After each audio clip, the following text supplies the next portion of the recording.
There you go. Y'all Let ready? me grab my other. Matt's running a few minutes behind. So make sure I got my phone on song, I'll be able to call one individual. Yeah, you do the same thing with brothers. You will. Never mind. Yeah,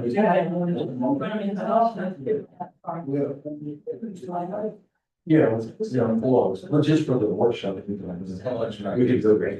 Yeah, that's the workshop. Sir. Well, see, they got roads mass. Roads mass good. They drive it, drive real well. Did you see our picture on the website? Yes. That's our photographer over there. Okay. Oh, yeah, road, Yeah, keep it from mine. she said it is. Uniform crew members here said. It's like, nice. He would get there, these are.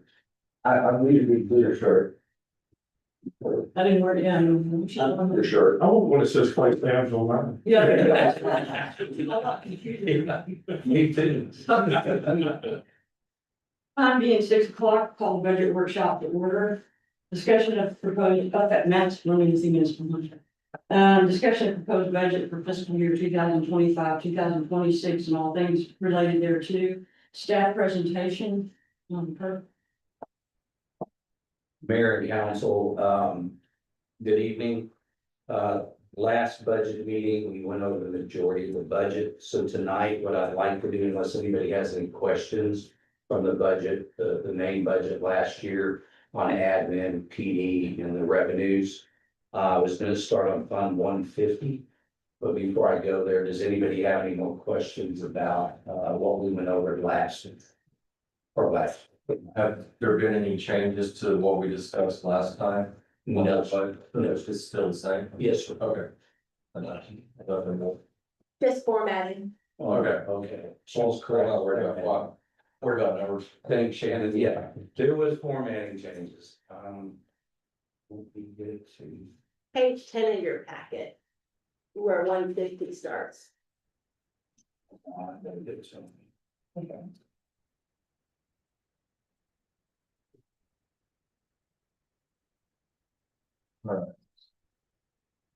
The reserve. Yes, sorry. Yeah.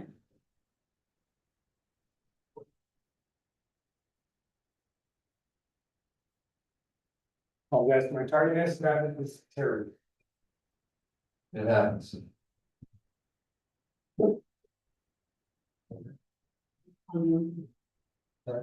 One fifty.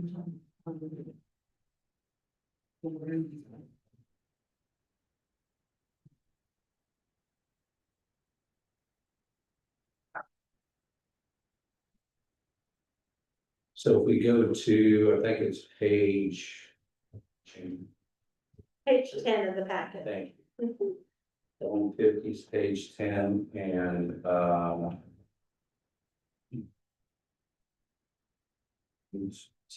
yeah, we'll be starting with Fund 150, that's the reserve. And the reserve, we currently have a balance of $648,612.47.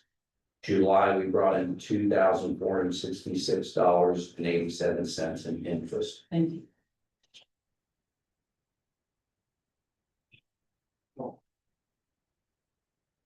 And we're currently stating we're gonna bring in proposed interest of 19,000, but I'm pretty sure we'll be over that. And then you go to Fund 160, that's a waterways fund. We budget revenue, we brought in 41,000.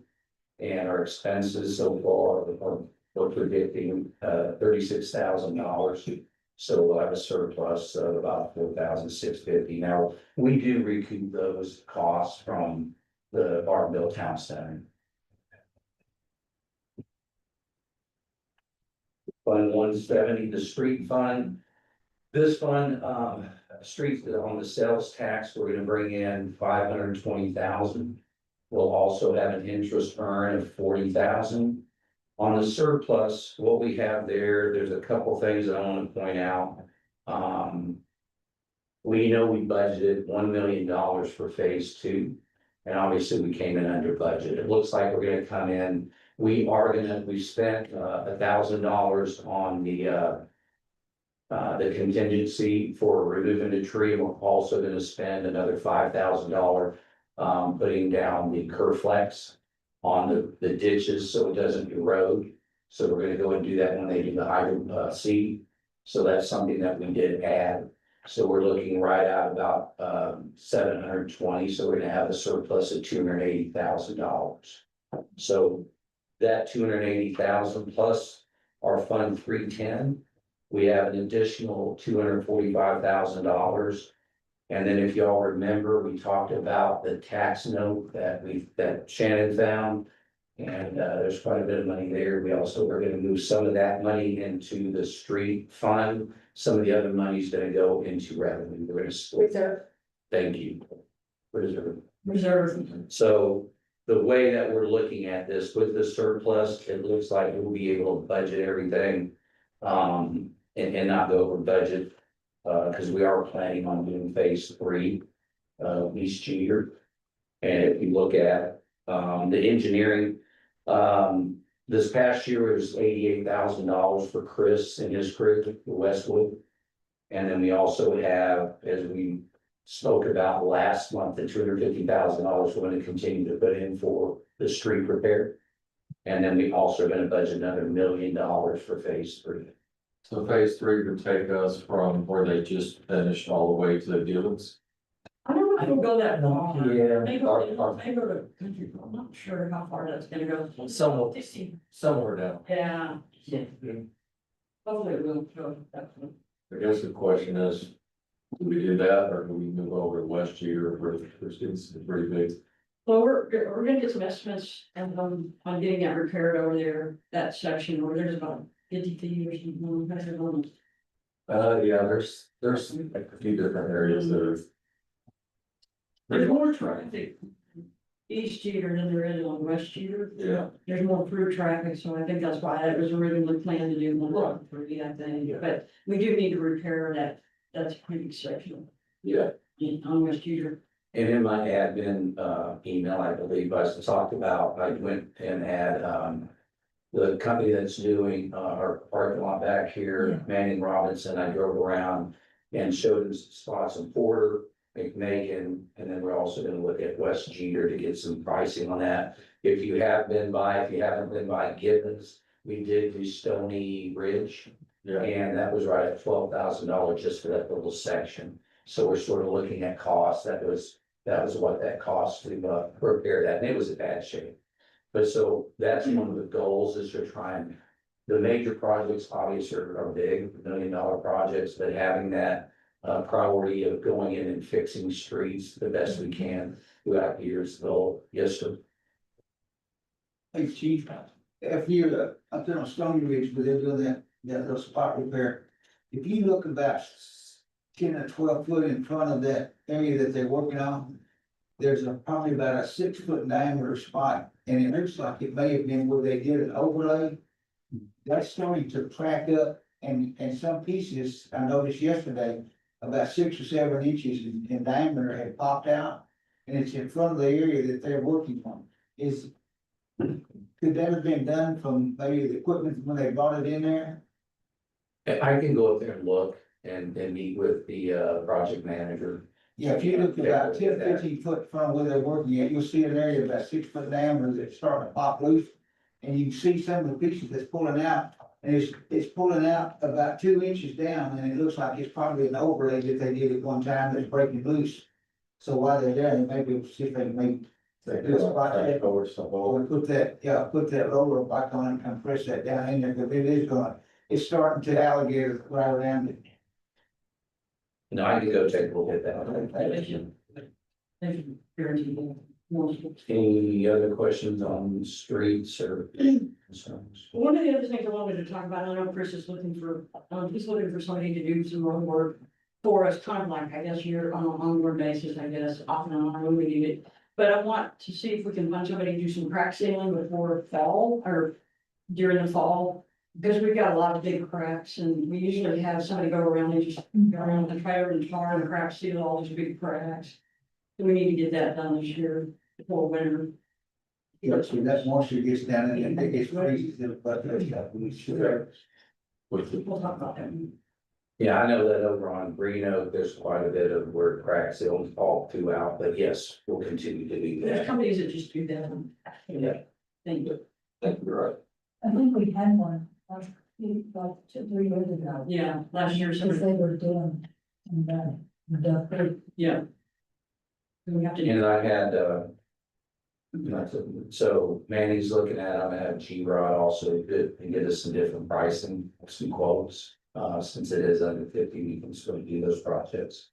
But I'll definitely look into that. yeah, and you were the one that did the, of Stony Ridge, right? Was it Brett? G-Rod did Sandy Ridge, yeah, because they were doing phase 2, so I had them go up and just give us a quote. Because they were already here and mobilization, I think, is what they keep telling me is the cost. Thank you. Councilman Roberts, you have something? No, okay. Good. All right, let's go to, Fund 180, that's gonna be Lantana. That's gonna be, the transfer amount of $265,000. Six. On page 13. Good. It's page 13 of the, it's 9 of 13, Yeah. so page 13. Hey, what? It's page 13 on this, so is it? On the large packet, but if you just printed the proposed budget, it's page non-short. Page 9. Thank you. And then if you go to Fund 2, that's gonna be court. And, the proposed budget $2,000 for the local truancy and prevention fee. And then if you look at, this was one that I think Shannon can talk a little bit more, we consolidated this, did we not? Yes, there was a House bill, I can't remember the number, but I think it was 1522 that passed and went into effect in July of this year, last month. That for cities under 120,000, I believe was the number. It consolidated technology in the security fund so that they can be used interchangeably. They still need to have council approval for the purchases, but it's all gonna go into one account now instead of 2. So they combined it. They thought it was gonna be easier for us, and it would have been a lot easier if they did it on the fiscal year instead of in the middle of the year. And we're also gonna start using that consolidate for security, bailiff services can be used out of this technology and out of the security. And we haven't been doing that, we've been using the general fund, but we are gonna start using that for the bailiff services to save the general fund a little bit. Page. And then if you go to the 300 building maintenance, we're gonna budget $3,000. That's gonna be for cleaning our carpets. As you know, we did some remodeling last year, clean our carpet, do the duct work, to clean the ducts out, keep everybody healthy. So that's why we're gonna budget the 3,000. And then if we chose to, any questions on any of those funds, before I move on to the BCDC. Okay. So BCDC, the only real major changes we had there, they held a public hearing on June 11th and approved the budget back then. And some of the changes we did add, we're gonna do the same amount, the $120,000 on tax revenue. That's what we're proposing to bring in. The $25,000 we're gonna estimate to bring in, 25,000 this year in interest. And then we did increase the $3,000 for software and maintenance, and that was for the. That Thank tax you. sales, that's what gives us our information for sales tax, so BCDC needs to pay for it. And all the other funds stay the same, except for we did update, but we did increase the administrative salary from 10,000 to 20,000 for Shannon. That was something they brought up, they wanted to do, so they did. So that 20,000, sort of what we use in CCPD for the officer, the 30,000 it gets transferred in, this 20,000 gets transferred into administration. So we went up a couple grand on marketing as well. Oh, yes, sir, we did, thank you.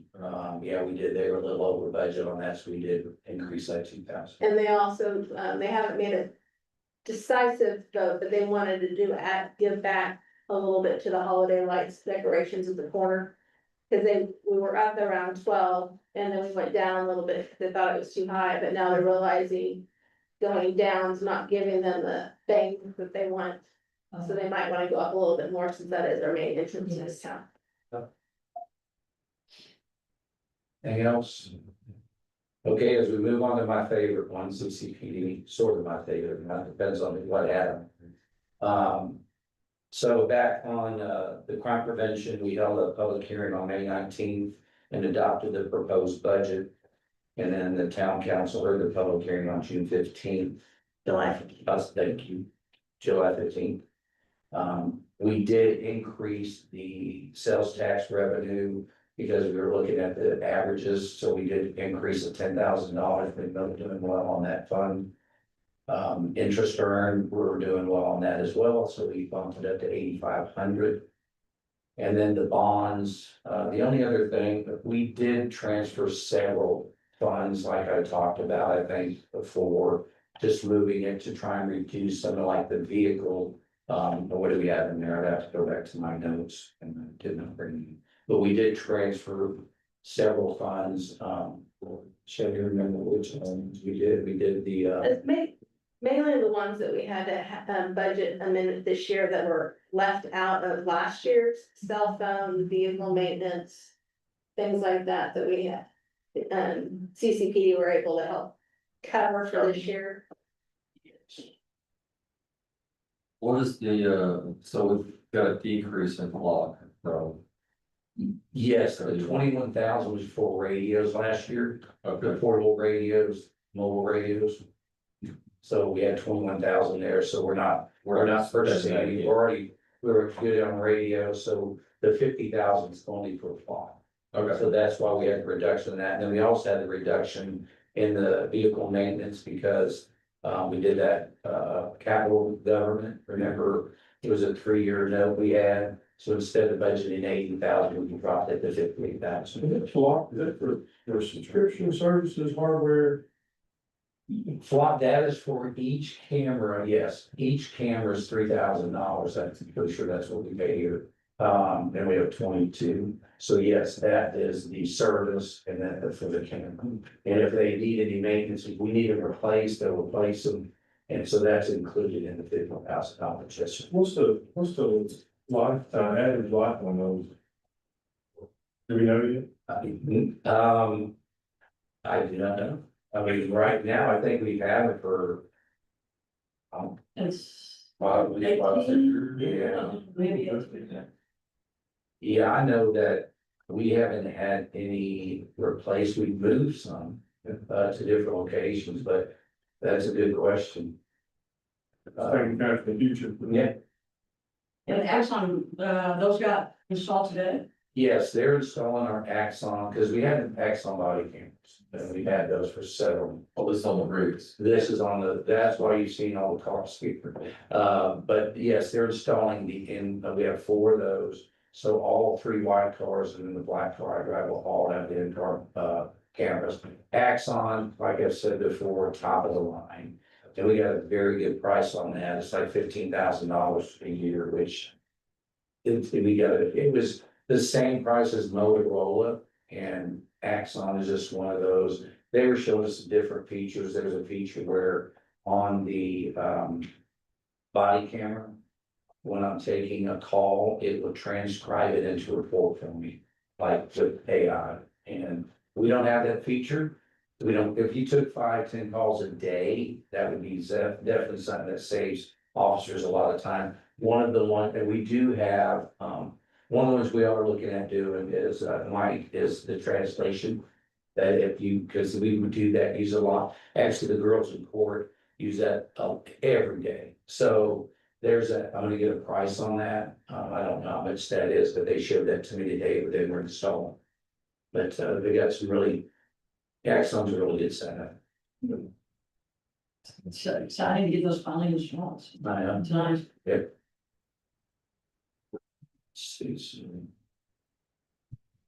I believe, unless you have any other questions, comments, that's our budget.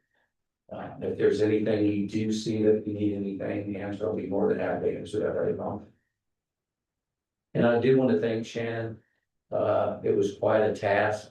I want to thank the mayor for overlooking, get another set of eyes. This was, very interesting. I'll just say that. We've had a really good budget and then going over the tax rate, which we're gonna go over. It really had a lot of, help from Shannon and Mary helped with as well. I just want to thank them. Hopefully we put a good package together for you. If there's anything we want us to look at, I'll look at those other things about the roads. It's pricing. Thank you, you guys did a great job. Yes. Great job. I'll thank everybody. Yeah, any other questions? Time is 6:20. I'll adjourn the budget workshop and then we'll start the regular meeting at 6:30. No.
Should be all. These aren't. It's not. I think that all I'm being 6:31, I call regular meeting. Please stand for the pledge of allegiance.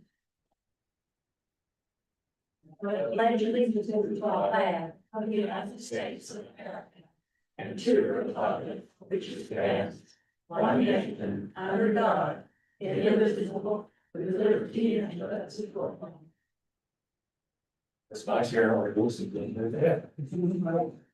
Closed session pursuant to the Open Meetings Act, Chapter 551, the town council will meet in closed executive session in accordance with the Texas Government Code. Number one, section 551.071, 1 and 2, consultation with town attorney. Private consultation to seek the advice of the town attorney about pending or contemplated litigation or settlement offer, and to consult with the town attorney on a matter in which the duty of the attorney to the governing body under the Texas disciplinary rules of professional conduct of the Texas Bar, Texas, of the State Bar of Texas clearly conflicts with the Texas Open Meetings Act, tax rate adoption and rate and tax code. Time being 6:32. Convening.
Time being 7:07, we're reconvening in open session. Action will be taken on item J for this. Public participation, if you'd like to speak with the council, please fill out a form and hand it to Shannon, please indicate on the form if you wish to speak during the discussion on a specific agenda item. Remember, council members are not allowed to answer questions during public participation. Tony, representative is on. We do have somebody that wishes to speak. Oh, okay, sorry. David Redding.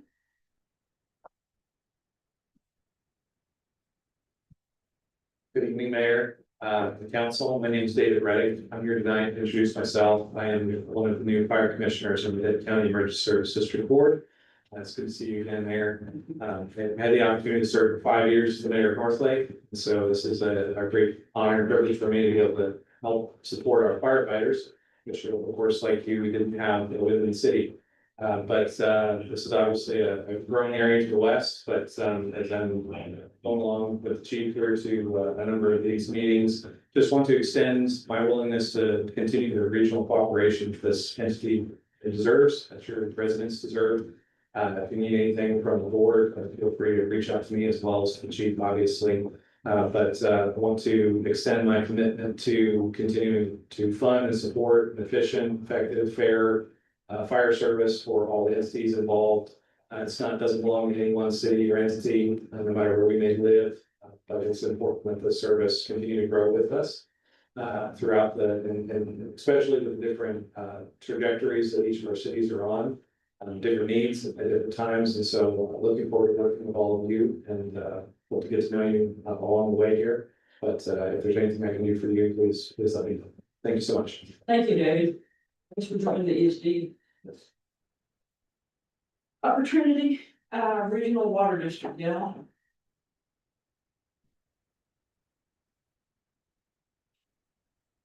I'm supposed to say hello to Ricky Perry. He watches you every night.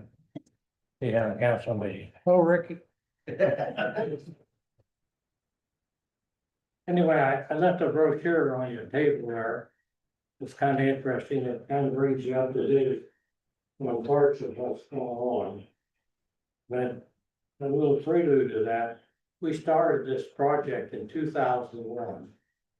And you would read the paperwork that had to go through. And 2013, we finally got the waiver and permit to do it. 2020, more permits. So it just worked its way down, 21, something else, 23. Road bridges, we finished those. 25. We got the lake pretty well cleaned up and demolition completed. And 26, water will be coming into the lake. First quarter and the third quarter, you'll be getting water in the lake depths. Now this first part of it shows how we're getting there. We've got 3 big pumps that push the water out of the lake. And they push it 27 miles uphill. Then we have a retaining pond that catches it and then we go downhill like Louisville. So this pipe is 83 inches big. I got in there and saw them welding it inside it, and that was quite a trick. I wasn't sure they'd let me out, but they did eventually.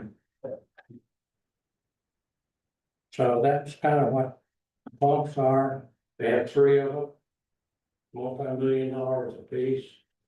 And we'll be pushing the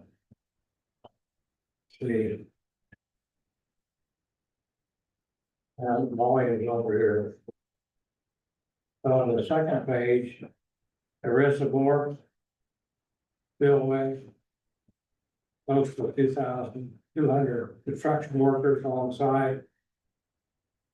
Now we moved 40 million cubic yards of dirt. And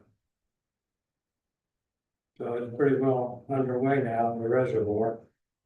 The roadways, the bridges were leading, I told you, the schedule. And then on South the River, we took and, there's 5 actual. This thing started out back, the farmer decided they didn't want the river running to their pastures.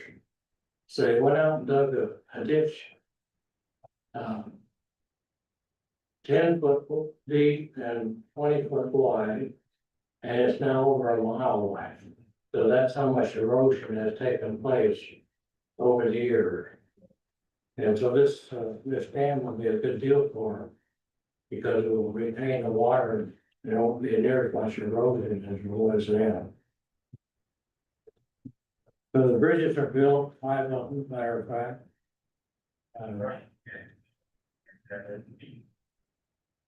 Interesting, when this is all done, we have the fossil park out there that you can go out and go through, and then actually go out there and dig around. We had 20 people there for 3 years. Going out and digging up fossils on the riverbed, and then dig a hole every 100 foot. And very expensive operation on the way. So that's kind of what happened there. And so the back page is what I was telling you about the dates of when these things took place. So all the money that spent started out to be a $1 million project, turned out to be $1 billion project. And that's the way things are. But you would be out of figure. Like Argyle, for instance, they've ordered 40% more water in the next 10 years than we're getting out from. And all of the growth is taking place here. We didn't have that like 2030, we'd really be hurting for water. So that's a pretty good deal. We got gonna get it done in time. And one a new Marble Nichols, they fought that, so they're not gonna have a little lake up further up the South River. But I wouldn't thought that river would have that much water, but apparently it does at certain times. And then since I've been there, I could walk across them, I think, last time I was there. There's been a place to go, fishing docks, there's a. We sort of walk down into the lake. 300 foot. And we put habitat for fish. And we brought them all in. Bring in Florida bass, it'll be good fishing land. And we've done it right. And it sure takes a long time, but. And we keep track of what's going on out there. We couldn't have people over in the lake at one time, because 1,800 acres. So we have a guy that runs a drone. And so they go out and do inspections of what's going on periodically, almost hourly in certain cases. And that's how we know what they're doing, what they're doing from here. Not having the person out there on board. So I look forward to, at some point, we all come out and see it. It's gonna be a place to go to. And be a lot of growth up there at that point. Thank you. Thanks, Dale. Thanks, Dale. Appreciate it. Number 2, Denton County Emergency Service District 1, Chief Hans.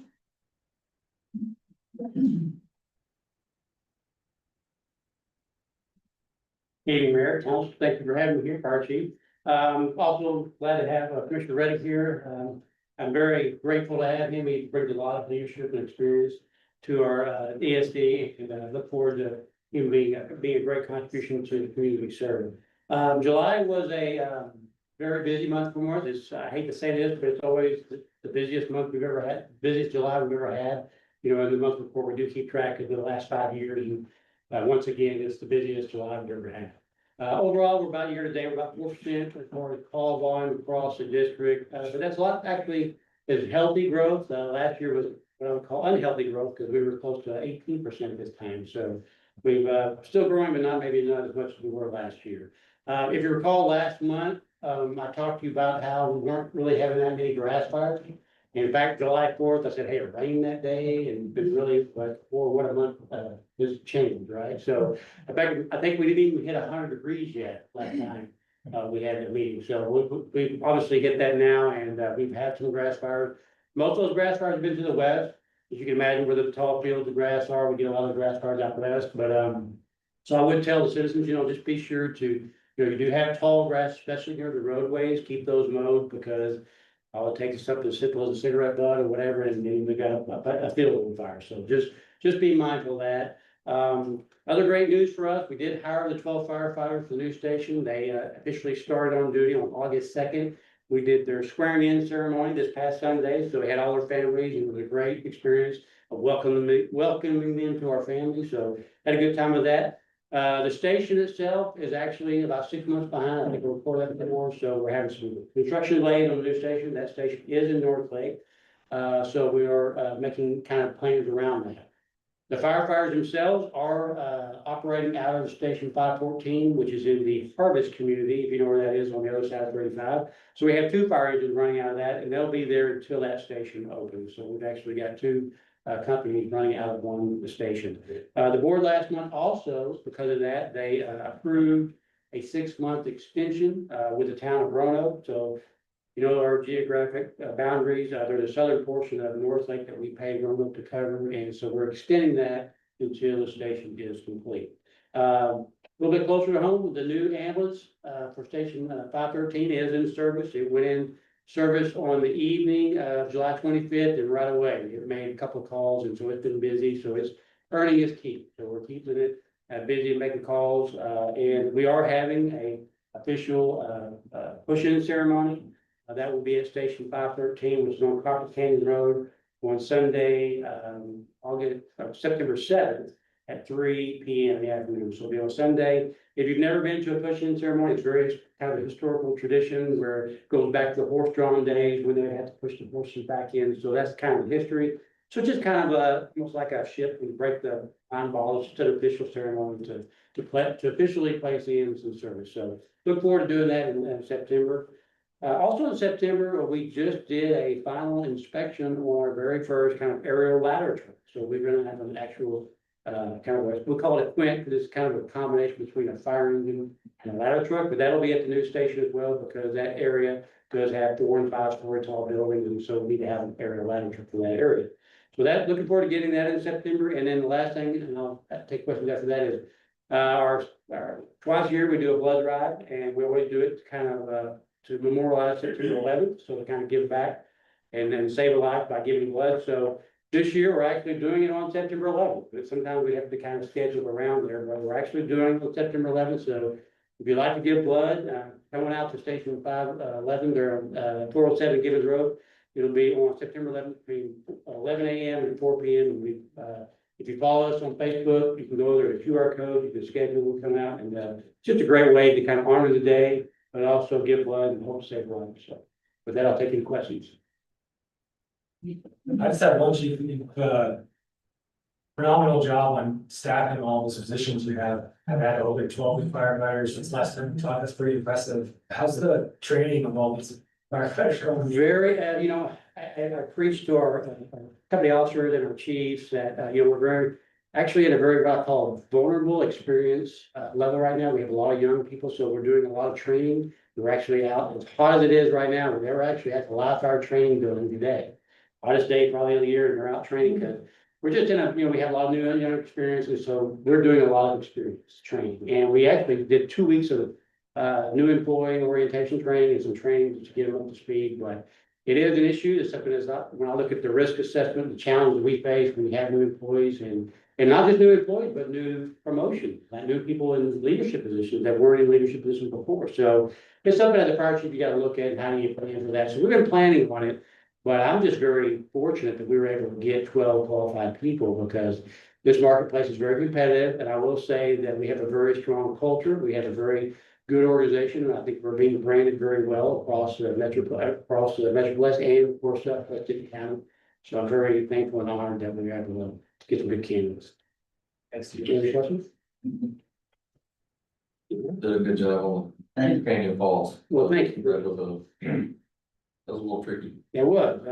We didn't know we had a large grass fire. That was actually mostly in Flower Mountain, but it did come up into to kind of the edges of North Lake, and so It was a big evolution, a lot of the agencies were there. We've had a couple since then, maybe not as big as that one, but we've had several guys in the last few years. You mentioned Flower Mound, how's that working out? Are we having any challenges with our surrounding? We have a really great relationship with them. We worked together a long time. I know a lot of I know their chief, I know their staff, and so we just have a very good, and that's pretty common in the fire service. We just work with them, they work with us. We kind of all go through the same school and experience of knowledge and how we operate, police do the same thing, and so we just kind of fall into that, what we call the incident command, infrastructure we're in, and we just kind of take on roles, and we just, so it works really well. Glad to hear it. All right, thank you very much. Thank you, Chief. Thank you. Number 3, Police Department, Chief Briggs. Mayor Council, in your packet, you have our monthly report. Our calls for service this month at 129, a little up from last year, the same time. As you noticed, we did have quite an increase in accidents this past month. We had 17. 16 of those were 407. We did have one on Jeter in front of Andy's and Sips. But the other 16 were on, that's most, where we have most of our accidents anyway. It's on 407. Most of those at Blanco, Pardon me? yeah, or most of it Blanco, the light, or do you, that's okay, I didn't know if you, that's all right. That's a bad intersection there. I don't have that data, but I'll be more than happy to show the 100 blocks next time. That Blanco like operational, or not The one Jeter, IT, Nita, and Razor, yes, they're operational. all right. Yes, they are. So if you look at our part 1 crimes, we did have 3 larcenies, which those were the thefts and crime. We did have 1 arson. That arson was actually a large trash dumpster at Eagle Ridge and construction. So it didn't do any damage to the structure. This was a trash can fire, basically.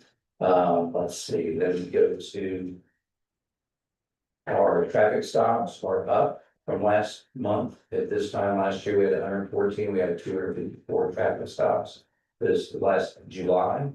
And then if you look at the miscellaneous, does anybody have any questions before I go on to the miscellaneous? Miscellaneous, out of the 3 fireworks complaints we only had 1 that occurred in the city limits, or town limits. As I mentioned, we had 17 crashes. That's were at Kroger. And as I stated, the fire was discovered at the trash can in one of the new sites. Officers conducted alert training at Lantana Community Church. We actually the school.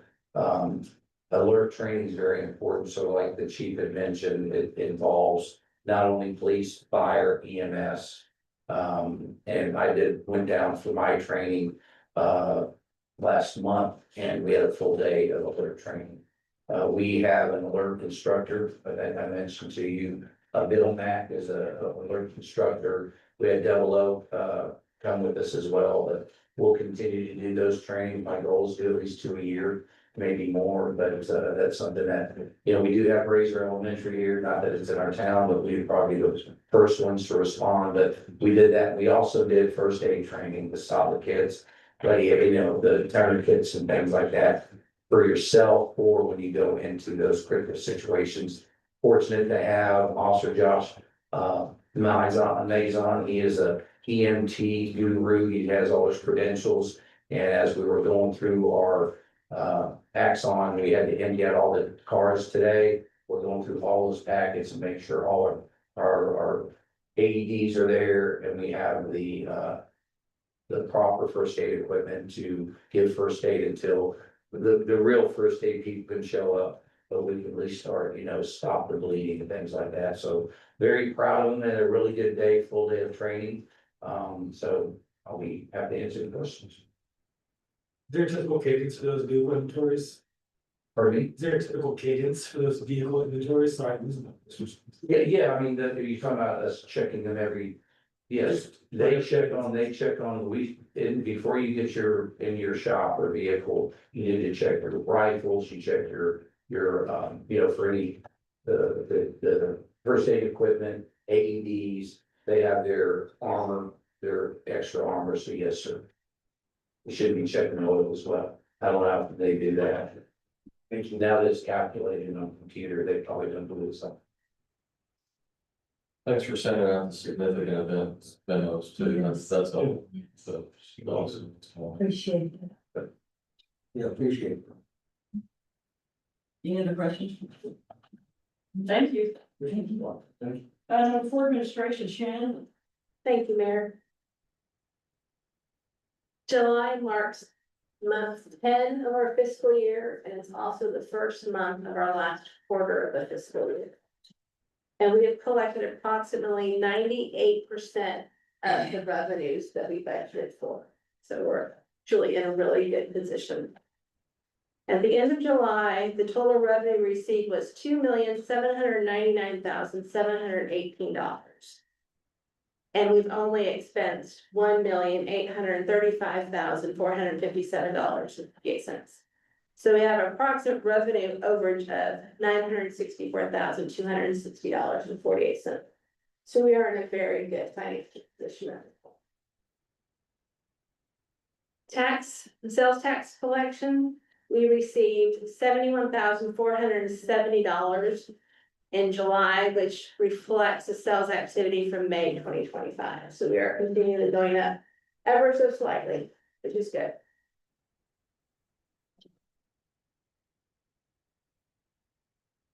All of general fund expenditures, we have currently only we have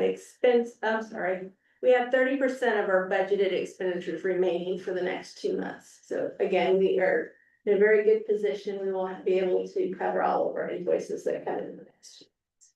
So that's another indicator that we are under budget. And then breaking that down into the smaller department for just administration, we've only expensed 71%. So again, that's falling overall, but we still have about 30% remaining in administration alone. Police department, they're about the same. They've used only 68% of their total budget, leaving almost 32% remaining. So again, we've got August and September left in the fiscal year, so we're in a very good standing. Each one of these sheets have told us that we've been really good on trying to make sure that we are only expensing on absolutely needed items. Does anybody have any questions? Thank you, Shannon. Consent agenda, this agenda consists of non-controversial housekeeping items required by law. Items may be approved with a single motion. Items may be removed from the consent agenda by any council member by making such a request prior to a motion and a vote on the consent agenda. Number 1, consider approval of the July 15th, 2025 regular meeting minutes. Do I have a motion to approve the consent agenda? We make a motion that we approve the July 15th, 2025 regular meeting minutes. Second. All those in favor? Motion carries 5-0. Thank you, Council. J, public hearings and regular items. Discuss and consider final plat of approximate 32.029 acre property situated in the J. Burke Survey, abstract 2 in town Bartonville, Denton County, Texas. Property is located near the southeastern corner of Burn Road and Hoover Road in Bartonville. The applicant is McAdams Inc. on behalf of Philip R. and Martha S. Rice, town Bartonville file. Number FP 2025-002, Planning and Zoning Commission recommended approval with conditions by vote of 5-0 at its August 6, 2025 meeting. Staff presentation, Ryan. Good evening, Mayor, Council. Ryan Boss, Town Planner. I'll be giving a staff presentation for Rice Ranch Final Plat, Town of Bartonville, project number FP 2025-002. So this is a final plat application that would create 5 residential lots from 2 existing lots on the subject property. The resulting plat would create 3 2-acre lots and 2 larger lots of at least 10 acres in size. There was a minor plat approved last September by staff that created 3 adjacent lots, 3 or 4, excuse me, just to the kind of northwest of the outlined yellow property at the southeast corner of Porter and Broom. The preliminary plat for the same property here was approved with conditions by town council in June of this year. So the property is 32.029 acres total. Again, there are 2 original lots subject to this plat application, and the property is located in the southeast corner of Broom and Porter. So there are 4 approval criteria that staff and the planning and zoning commission evaluated to bring their recommendation to you tonight. First is whether the final plat conforms with the approved preliminary plat and other studies and plans. So in general, the proposed final plat matches the preliminary plat. However, there were some adjustments made on the final plat from the preliminary plat to address conditions of approval that were included with with the original approval of the preliminary plat from town council. The second criterion is whether the engineering and construction plans for public improvements have been submitted. In this case, there are no public improvements needed to serve the proposed lot, so no engineering plans were prepared or submitted. The third criterion is whether the plat conforms to applicable zoning other regulations. Along the basically the western side of the property, immediately adjacent to Porter, there was an area that was zoned RE2 last year. That created an area that has 2-acre minimum lot sizes. To the east of that, the property is still zoned agriculture, and so it has a larger lot size minimum.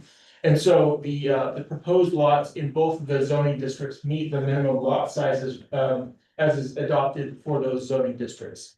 There is a condition of approval for utility easement placement related to the regulations in the zoning code. And finally, on-site sewage facilities, our development ordinance requires the registered sanitarian to review plats for conformance and ability to serve the proposed lots with on-site septic facilities. There is a condition of approval proposed herein to require review of the plat by the sanitarian to meet that requirement. So the Planning and Zoning Commission did recommend approval of this final plat with some conditions, and I'll list those as follows. As I go through these, you'll see that on conditions 2 through 6, there's a little asterisk, and I do want to note that since the Planning and Zoning Commission made their recommendation, McAdams reached out to me and was basically addressing those already. So we actually have a plat that more or less addresses these conditions already, but because the staff report includes these, I'm going to include it for completeness. So number 1, prior to recordation of the final plat, it needs to be reviewed by the registered sanitarian, as I mentioned before. That request has been made to the sanitarian, and so we're just waiting for the final approval of that review. Number 2 is that prior to recordation of the plat, the water line easement shown on the plat needs to be labeled by this plat to establish the easement through the plat.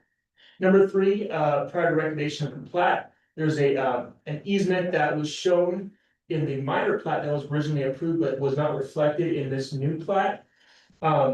So the condition was that they needed to show that easement or show that that easement was vacated. We did receive documentation that that easement had been vacated, and so that's in our records. And so 3 is kind of been satisfied through that step. Condition 4, prior to recordation, the water line easement shown on the plat needs to be located not overlapping another easement. If you have a public utility or a private utility overlapped by another easement, then that creates a lot of conflicts in the future. So we generally require them to be adjacent to one another, not overlapping parallel. The easement in question was the one that I just mentioned was vacated, so that's kind of been satisfied by condition 4. And then finally, there's a minor correction.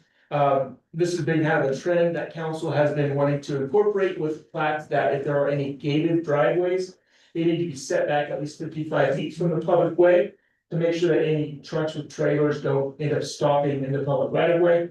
There's a note on the plat in this case stating that that will be the case, and so that's kind of satisfied the original condition incorporated by council with the preliminary plat.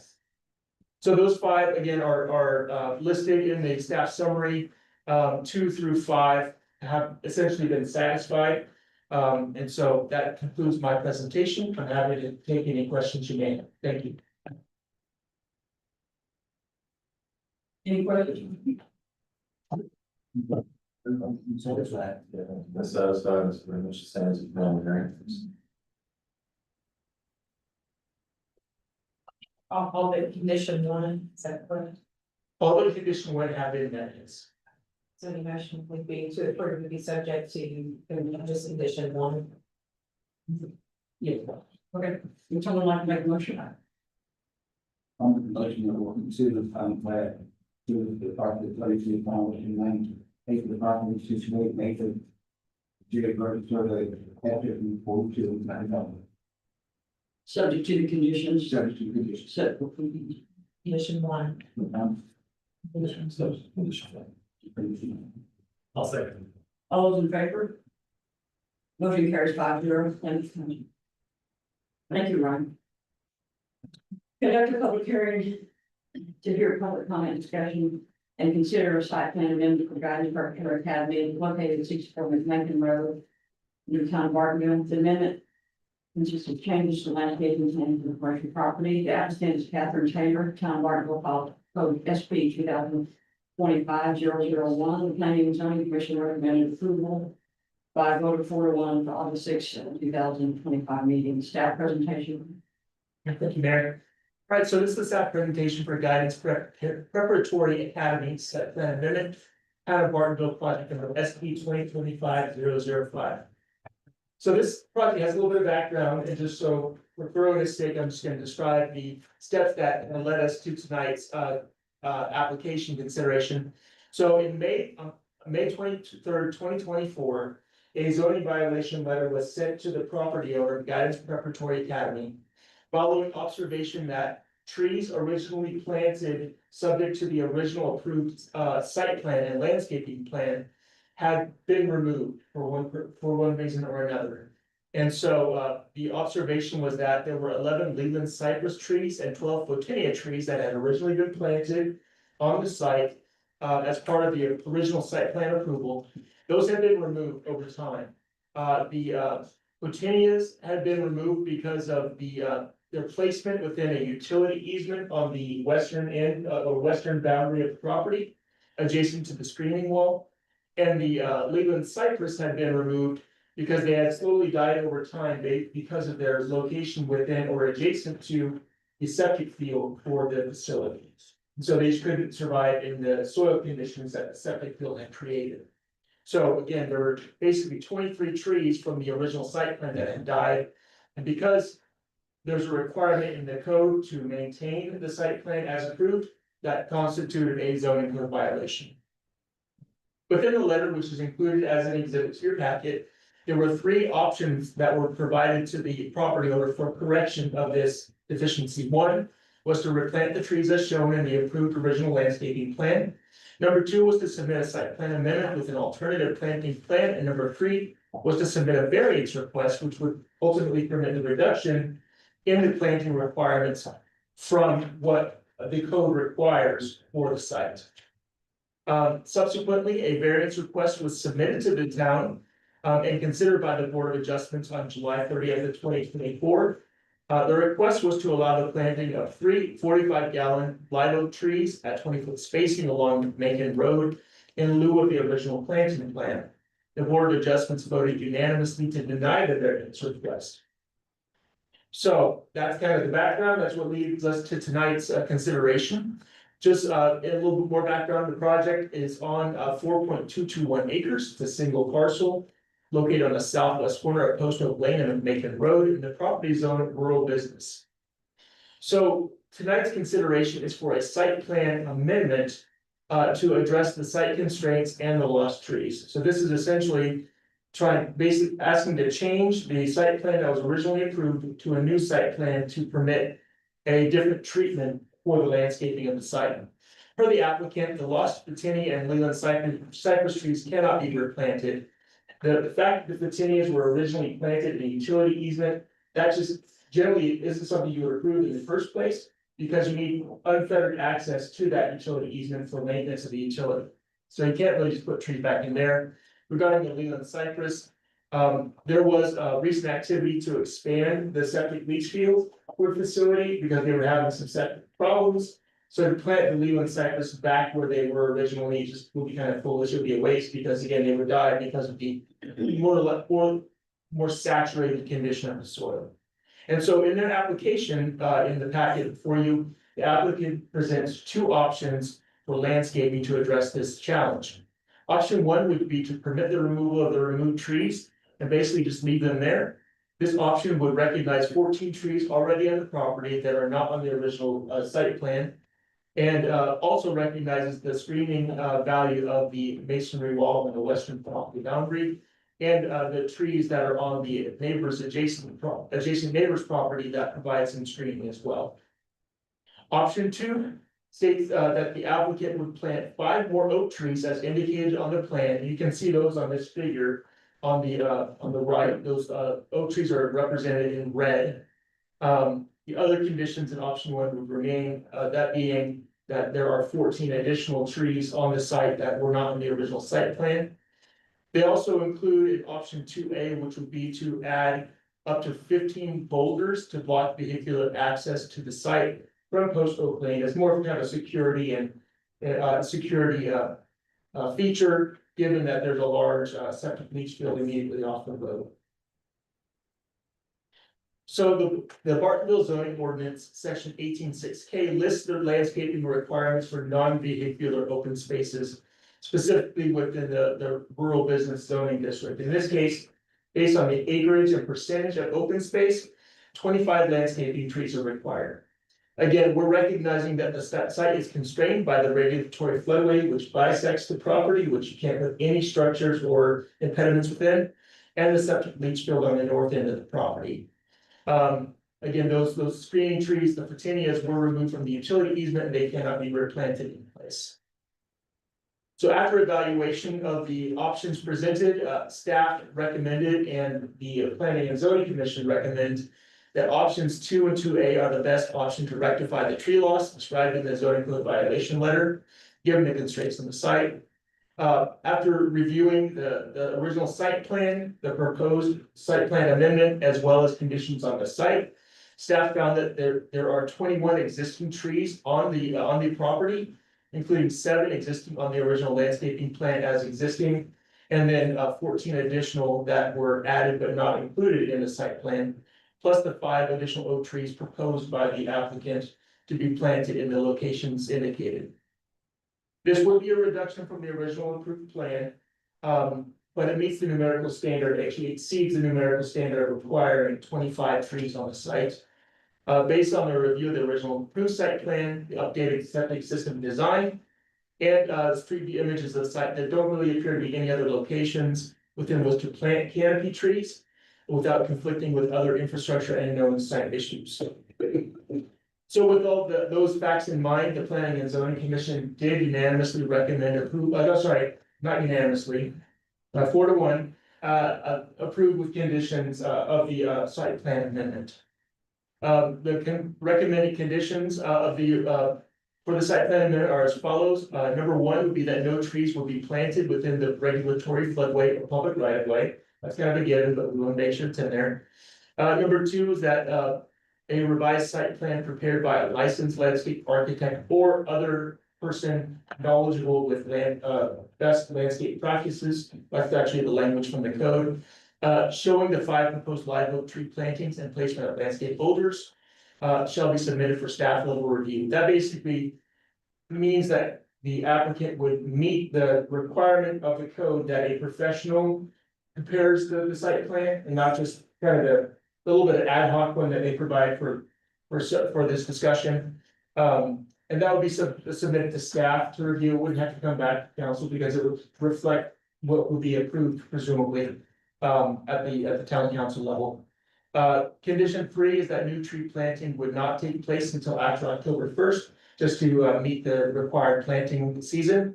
And then the new trees would have to be irrigated for at least 2 years generally, but the condition is just that they would need to be irrigated. That concludes my presentation. I'm happy to take any questions you may have. The applicant is here and I know would like to share a few words as well.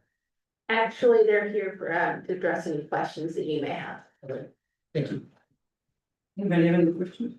What caliber of tree are we talking about for the 5? I mean, we're talking Yeah, let's see. 3-inch, 7-inch, just trying to have an The idea. requirement is, let me see if it's explicit in here. Well, just for 5 oak trees, you're probably looking at 50, 60 foot canopy by each utility. Yeah, you wanna make sure they're planted, and that's the other question is how far apart are the oak trees gonna be planted? So They do need distance to be able to. That's why. Yeah, so the preparation by a professional Okay, would make sure that you don't have root incursion or canopy incursion, I think that would help. If you'd like, I can look up what the minimum canopy, I believe it's 3 or 4 inch, but I can specify what that is in a moment. I was just curious, I didn't know, cause. Having planted 7-inch tree 3 years ago through the drought, I was having, my irrigation system went in, I was having to put just water hose. 45 gallons every 3 days on a tree just to keep it alive. Yeah. So I hate to see somebody plant trees and they just die, you know?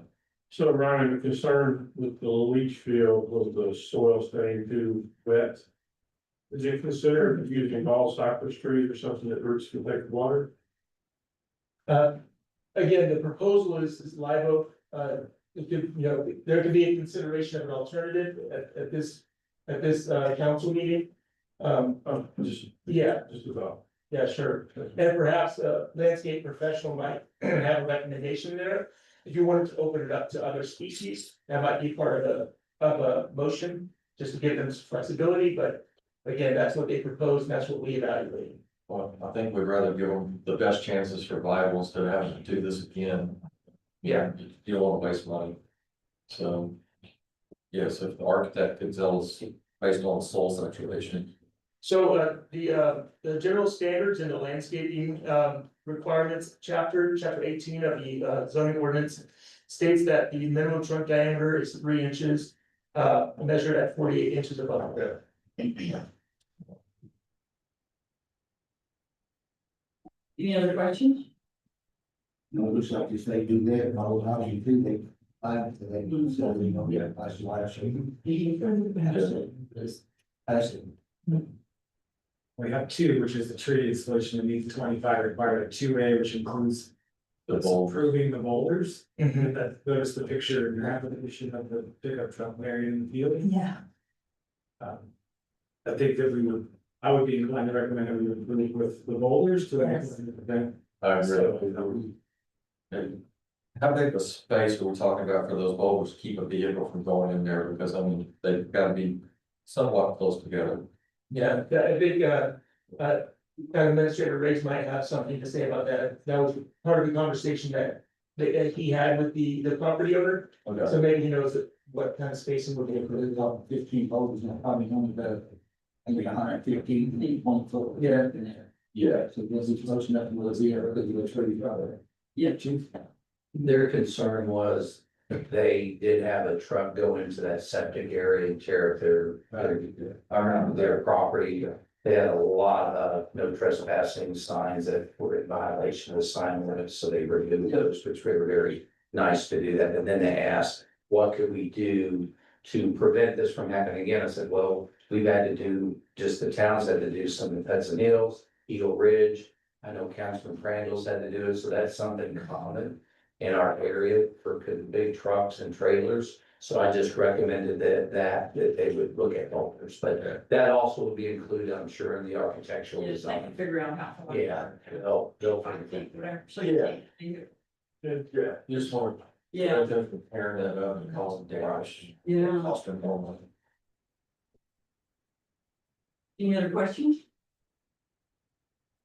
Only the method in which we propose, you get a motion, Okay. make a motion to. No, I gotta do a public hearing. That's right. Yeah, that's okay. Time being set, if you want to open a public hearing, and would anyone like to speak in favor? I'm sorry, I submitted signed up. Okay, Marilyn Janicki? Yankee. Sorry. No, just Cody, please, that's all right.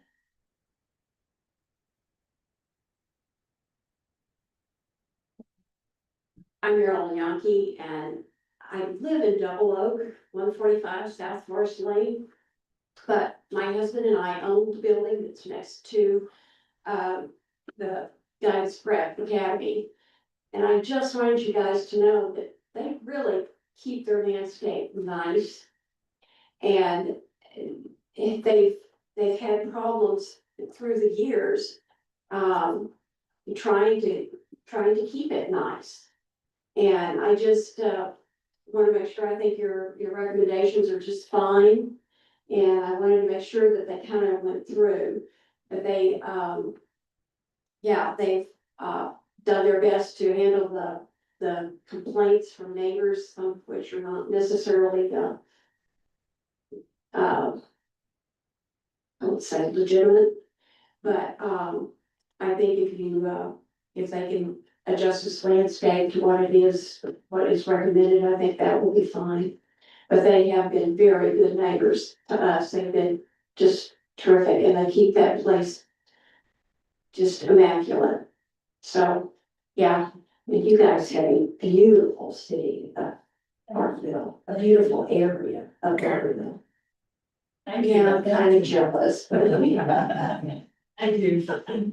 Would anyone else like to speak in favor? Would anyone like to speak in opposition? Time being 7:53, I close the public hearing. You have a motion? Needs to be with condition. City, I will make a motion to approve the site plan. If you could, option 2, and with giving the little name for a guidance preparatory academy located at 64 Macon Road, Marlin. Second. All those in favor? Motion carries 5-0. Thank you, Councilman. Number 3, discuss and consider resolution suspending September 17, 2025 effective date of the proposal by Hillstar Gas Ltd. to implement interim rate adjustments for gas utility investment in 2024, providing procedures for submission of resolution, providing for effective date. Basically, just raising this. I'll let the chief talk about it. Thank you, Mayor. Back when we were notified about this rate, they're trying to recover $267,149,471 in investment capital, which would result in a monthly increase to residents for $3.33. Their current rate is $18, so it raised up to $21.33.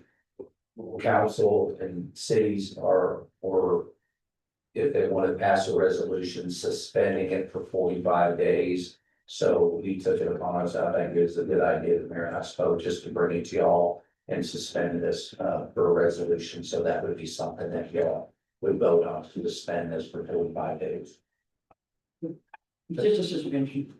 That keeps the rate at the existing rate, right? For 45 days. After that, it will go to the 21.33. Currently, it's at 18, but they're trying to. The resident commercial like $8 a month, and I guess residential $3.33. Just all we can really do. That's all we can do. Yes, sir. So, there we have a motion. Yes, that's I correct. move we approve a resolution suspending the September 17, 2025 effective date of the proposal by CoStar Gas Limited to implement interim drip rate adjustments. Second. All those in favor? Motion carries 5-0. Thank you, Chief, for the presentation. Number 4, discuss and consider acceptance of submission of no new revenue, voter approval, and de minimis tax rate calculations. Take action to consider proposed tax rate, set a date for public hearing, consideration, and adoption. Tax rate of September 16, 2025 regular town council meeting. Staff presentation today. The proposed item is the vote to preliminary maximum tax rate for this year. Please note that during the final tax rate adoption process in September, council can approve a lower rate. However, they cannot approve a higher rate. On August 1st, 2025, we received the no new revenue, voter approval tax rate, and the de minimis rate from the Denton County tax assessors. The no new revenue rate is calculated rate that would provide the town with about the same amount of revenue brought in as last year. The voter approval rate is a calculated rate allowed by law without a vote. Our current tax rate is 17,346. The no new revenue rate is 0.161552. And the voter approval rate is 0.167738. And the de minimis rate is 235144. And in accordance with the tax code, chapter 26 assessment and public hearing is required if the proposed property tax rate exceeds the no new revenue or voter approved rate, which we currently do at 17.3646. Move to the recommendation would be to move to the maximum tax rate of the 173646 per 100 value for this fiscal beginning year in October, ending September 30th, 2026. Questions? Thank you. You have a motion? I'd just like to make a point that this is a motion pending some additional research from town staff regarding the voter approved rate and how that plays in from last year and the year prior. To be reviewed, adapted, and adopted in more September meeting, just so it should be scheduled. So with that being said, I'll move to approve the maximum tax rate of 1.173646 per 100 valuation for the fiscal year beginning on October 2025 and ending September 30th, 2026. And scheduling September 16th, 2025 for the public hearing. Second. Okay, we need we need a roll call. Tax order. Shannon? Councilmember Roberts, Yay. Councilmember Chapman, Jay. Councilmember Sands. Yay. I'm sorry, Yes. Hey, Councilmember Crandall, Yeah, Councilmember Aaron's, Yeah. motion carries unanimously. Thank you. Number 5, discussing consider approval of Bartonville Community Development Corporation's fiscal year 2025-2026 proposed budget staff presentation. Mayor, council, as I spoke in the workshop, we took this to the BCDC back on June 11th. And I'll go through some of the increases or some of we are keeping the tax rate the same at $120,000. One of the increases, we do have software maintenance for exact tax software, went to 3,000 versus 1,000. We did have a increase of $2,000 on the marketing. We had some overages on that. Also, they're still looking at some the Christmas decorations. They lowered that, but they want to bring that back up for this coming year. And then also on the salary transfer, they wanted to increase the administrative cost or what they'll transfer in from 10,000 to 20,000. And so that will be going towards the administrative salaries. And if you have any other questions, I'll be more than happy to answer anything from the BCDC budget. Thank you. Chief. Do you have a motion? Make a motion to consider approval of the Bartonville Community Development Corporation FY 2025-2026 proposed budget. second. All those in favor? Motion carries 5-0. Thanks. Number 5, discuss and consider approval of Bartonville Crime Control and Prevention District 2025-2026 public budget staff presentation. Mayor Council, again, I'll go over this when we have spoken about it in the workshops, but we're doing very well on our sales tax for our CCPD, 4% on the tax, on sales tax. We're gonna raise that from 120,000, 130,000. And our interest is also will be going up from 7,000 to about 8,500. Some of the things we did this year, because I looked at our reserve, we have about 254,000 in the CC fund bank account. Last year, as you know, we did spend quite a bit.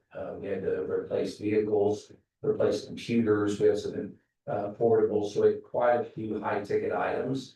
And to try and make sure we don't tap out there, I wanted to reduce some things, so we did move several items over into our police budget on the general fund side. We zeroed out the grant donation, which was 1,500. We also zeroed out the audit and account expense. I gotta save $250 there. And then we also moved the vehicle maintenance. This is one of the bigger ticket items from the 900, the CCP to our PD budget.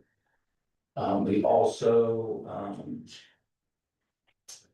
the computer data max, we moved that over to, the police side, which is 22,400. And, on the equipment, and we spoke about this earlier, somebody had asked, we dropped it to 50,000 for flock. The other 21,000 was for the mobile radios that we did purchase, so that's why we had a reduction in $21,000. We did leave the salary for the officer, the 30,000 in there. We did, keep the Axon body cameras that we talked about again, that we saw, or the body cameras and in-car cameras. We kept that in this fund, the 15,000. Training, we left at 5,000. And then our uniforms, we left at 99,000 as well. We did get to reduce the vehicle from 80,000 that we've been budgeting for several years to 58,314, because we did use that capital. We like those two vehicles. For 3 years, we'll pay that out. So that was, and we do thank again, the guys really love them. They're great. It's nice to get them outfitted with those cameras. But if you have any other questions regarding the CCPD budget, I'll be more than happy to answer those at this time. No questions? No motion? I'm looking to approve the CCP budget. Fiscal year beginning October 1st, 2025, meeting of September 3rd, 2026. Second. All in favor? Motion carries 5-0. Well, first of all, I'd like to say, happy birthday to our great secretary, Shannon. And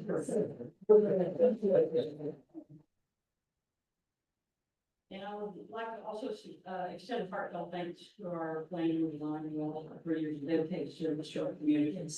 Your thoughtful planning and attention to detail and council presentations have made a life impact. Your contributions have helped shape a better future for all of us. We're grateful for all of our work. Thank you very much. Thank you. Thank you. That's right. Thank you.